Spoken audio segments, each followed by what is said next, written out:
जय हिंद। आज का हमारा टॉपिक्स है ह्यूमन बॉडी के बोन्स के बारे में। अगर आसान भाषा में समझें तो अबाउट इन बोन्स के बारे में पढ़ाना है।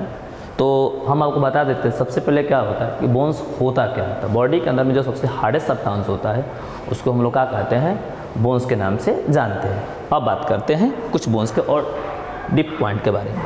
तो यहाँ पर दिया है कि बोन्स को हम लोग आसान भाषा में साइंस के लैंग्वेज में स्केलेटल सिस्टम के नाम से जानते हैं। अब बात करते हैं सर स्केलेटल सिस्टम्स होता क्या है। तो हमारे बॉडी का जो परफॉर्मिंग मूवमेंट्स होता है, परफॉर्मिंग मूवमेंट का मतलब हो गया कि हम जो घूमते हैं चलते हैं, तो परफॉर्मिंग मूवमेंट्स जो होता है वह आपका जो है स्केलेटल सिस्टम के द्वारा ही क्या होता है, परफॉर्म कराए जाते हैं। पहला स्टेप तो ये हो गया। दूसरा कि इसे वॉकिंग करना, ग्रैप्सिंग करना, चलना, उछलना, ये सारा प्रोसीजर तभी होता है जब हमारे बॉडी में क्या रहेगा, स्केलेटन्स रहेगा। ओके। उसके बाद से ऐसा नहीं है कि खाली स्केलेटन ही काम करता है, नहीं, हमारे बॉडी में आपका जो है बोन के साथ साथ कार्टिलेज होता है। कार्टिलेज प्लस बोन, यानी कार्टिलेज और बोन्स को आपस में कंबाइन कर देते हैं तो हमारा स्केलेटन सिस्टम के क्या होता है, तैयार होता है। यानी कि मान के चलिए कि हमारा फ्रेमवर्क तब तैयार होता है जब हमारे बॉडी में क्या होता है, बोन्स प्लस क्या होते हैं, कार्टिलेज पाए जाते हैं। तीसरा स्टेप इसमें ये होता है कि जो हमारा फ्रेमवर्क होता है, स्केलेटन का जो सिस्टम्स होता है उसका काम क्या होता है, फंक्शंस क्या होता है। तो सबसे पहले काम होता है सपोर्ट करना।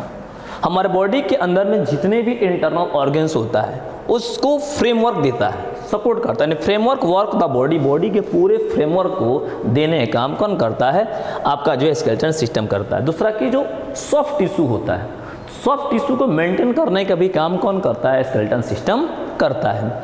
दूसरा सबसे इसमें बड़ी बात होता है क्या कि सर इसका और क्या फंक्शन होते हैं। इसका दूसरा फंक्शन होता है प्रोटेक्शन करना। किसको प्रोटेक्शन करता है, हमारे बॉडी में जो इंटरनल सिस्टम्स होता है उसको प्रोटेक्शन करने का काम करता है। जैसे कि हमारे बॉडी में हम जानते हैं कि सबसे टॉप पार्ट पर बात करें तो ब्रेन है। क्या है, ब्रेन। अब बात उठता है कि सर ब्रेन को कौन सा बोन प्रोटेक्शन करने का काम करता है। मैं एक बार फिर बता देते हैं, ऐसे बॉडी का कौन सा बोन होता है जो ब्रेन को क्या करता है, प्रोटेक्शन करने का काम करता है। तो उसका नाम है कार्नियल क्या, बोन। फिर से बता देते हैं, जो हमारा ये स्कल है, स्कल में बहुत सारे क्या होते हैं, बोन्स होते हैं। उसमें से जो कार्नियल बोन्स होता है, कार्नियल बोन जो है आपका क्या करता है, ब्रेन को प्रोटेक्शन देने का काम करता है।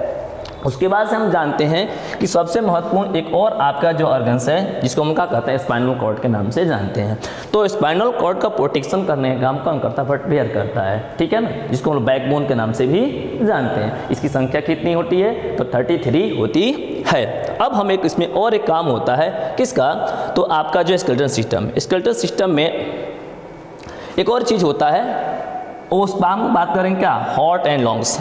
तो हमारे बॉडी में जो हार्ट होता है वो भी ऑर्गन्स है, इंटरनल ऑर्गन्स है, और जो आपका लंग्स है ये दोनों डेलिकेटेड मेम्ब्रेन्स है, इसको भी प्रोटेक्शन करने का, डेलिकेटेड कह सकते हैं ऑर्गन्स है, ठीक है ना।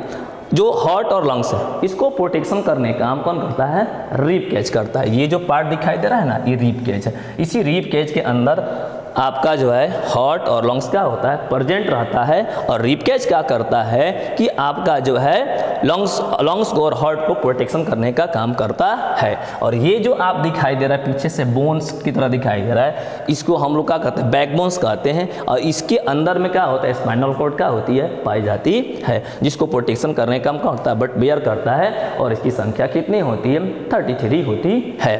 अब हम बात करते हैं कि हमारे बॉडी में कुछ खास तरह के सर्टेन बोन्स होते हैं, सभी बोन्स नहीं, सर्टेन कुछ ही बोन्स होते हैं जिनके अंदर, जो इस बोन के अंदर में क्या होता है, रेड मैरो पाया जाता है। सर रेड मैरो क्या होता है, तो हम जानते हैं कि हमारे बॉडी में ब्लड होता है, लेकिन कभी आपने सोचा कि ब्लड बनता कहाँ है। तो ब्लड जो होता है, जो हमारा बोन्स होता है, बोन्स के अंदर जो वह बोन्स जिसमें कि रेड मैरो पाया जाता है, वही रेड मैरो क्या करता है, ब्लड सेल को क्या करता है, प्रोड्यूस करता है।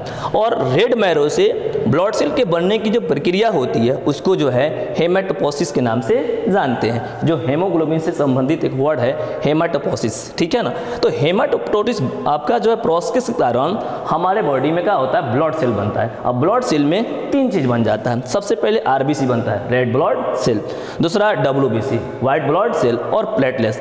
तो ये जो हमारे पास तीन जो बॉडी के मेन आपका जो पिगमेंट्स प्राप्त हुआ, आरबीसी, डब्ल्यूसी और क्या प्लेटलेट्स, ये आपका जो है हमारा बॉडी में जो बोन्स पाया जाता है, खास तरह का बोन, उसी बोन में क्या होता है, ये तैयार होता है और उसको तैयार करने की प्रक्रिया को हेमाटोपोसिस के नाम से जानते हैं। ओके, और भी इसके बहुत सारे काम होता है। हम जानते हैं कि सिर्फ बोन का इतना ही काम है, तो नहीं, बोन के इसमें और भी सारे काम हैं। जैसे कि हमारे बोन में काफ़ी ज़्यादा मात्रा में मिनरल क्या होता है, स्टोर रहता है। क्या स्टोर रहता है? मिनरल। सर कौन से मिनरल स्टोर रहता है? तो हम जानते हैं कि हमारे बोन जो होता है फास्फोरस और कैल्शियम से मिलकर बना होता है। तो हम आपको ये भी बता देते हैं कि हमारे बॉडी में कैल्शियम और फास्फोरस को स्टोर करने वाला जो एक तरह की स्टोरेज हाउस होता है वो बोन होता है। अगर हमारे बॉडी में कहीं भी अगर मान के चलिए कि फास्फोरस का और कैल्शियम की ज़रूरत पड़ जाती है, तो उस डिमांड को पूरा करने के लिए बोन जो होता है बहुत आसानी से